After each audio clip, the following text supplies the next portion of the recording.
Hi guys, here is Clement. I want us to look into a chemistry topic today, which is the Ionic Equations. I want us to understand and to know how to write Ionic Equations.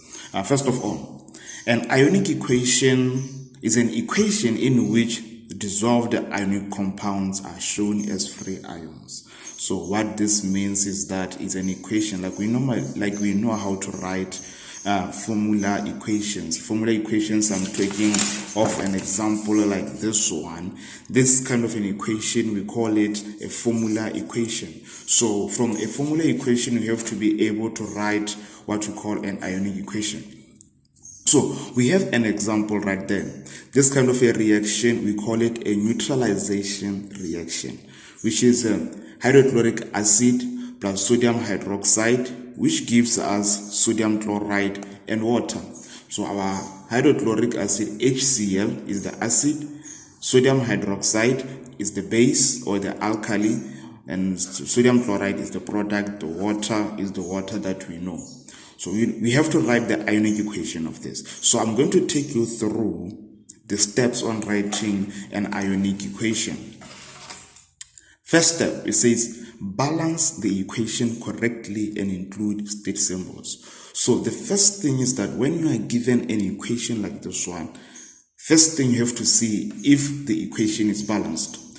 What I mean by the equation is balanced, I mean there are equal number of atoms in the reactants with those of the atoms in the products. What I mean is we have a hydrogen atom here in our reactants from the HCl, and we also have a hydrogen atom here on our reactants from the sodium hydroxide. So for us to say that the equation is balanced is that the number of hydrogen atoms on our reactants have to be equal with the number of hydrogen atoms on our products. Here we have 2 hydrogens on our product, and here we have 2 hydrogens on our reactants. So this means that our hydrogens are balanced. Now let's go to another atom. The second atom is chloride.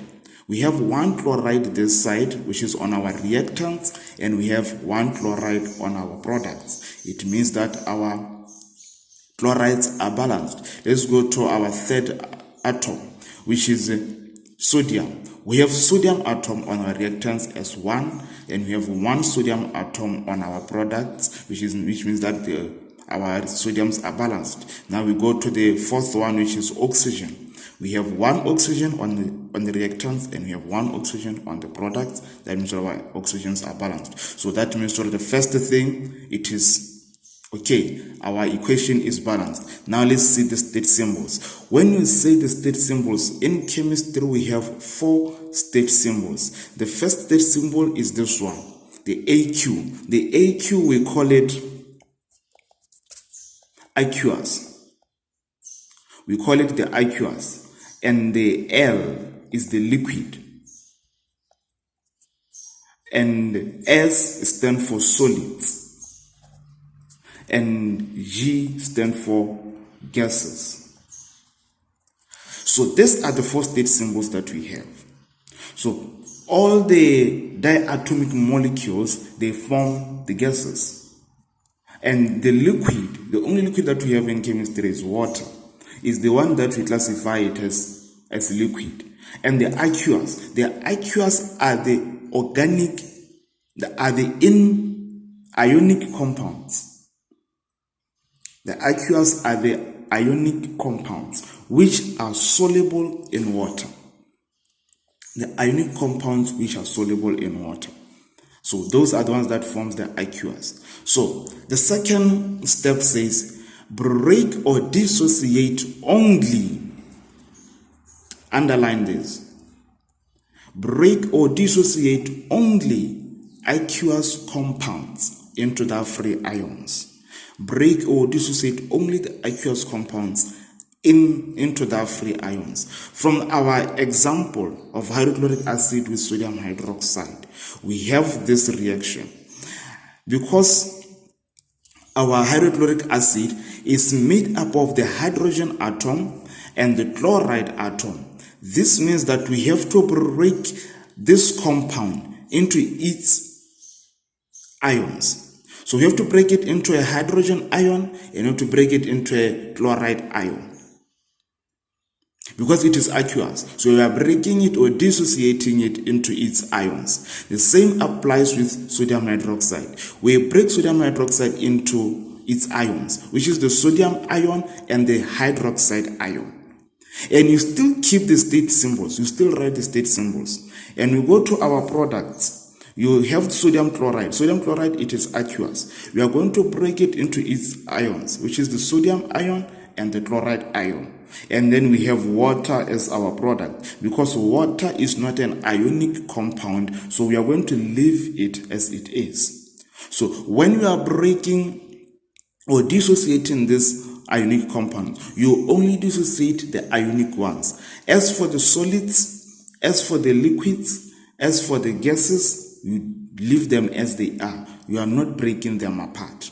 Step 3, cancel out free ions that appear as reactants and also as products. What this means is that we have broken down all these ions, all this compound into their free ions. So you are going to cancel the ions that appear on the products and also on the reactants. So from our example, we have sodium. We have sodium as the one that appear on the reactant, and we have sodium also appearing on the products. So we are going to break chloride, we are going to cancel out chloride, and we have also sodium this side, we have also sodium this side. So we have cancelled them out. You have cancelled out the ions that appear on the product side and also on the reactant side. So, and now the final step, it says write the remaining ions and compounds as an ionic equation. What is going to happen? You are going to write the ions that you didn't cancel them out and the compounds that you didn't cancel them out. From our example, we have hydrogen ion, we have hydroxide ion, which gave us H2O.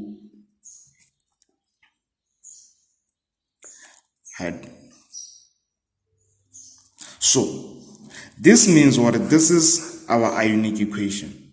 You only wrote the ions that remained, and the ions that you have cancelled them out, which is sodium and chlorine, the ions that you have cancelled them out, we call them the spectator ions. Spectator ions. Spectator ions, these are ions that do not participate in forming an ionic equation. That's why we have cancelled them out. They don't participate in it. They are just spectators. So those are the steps on how we do with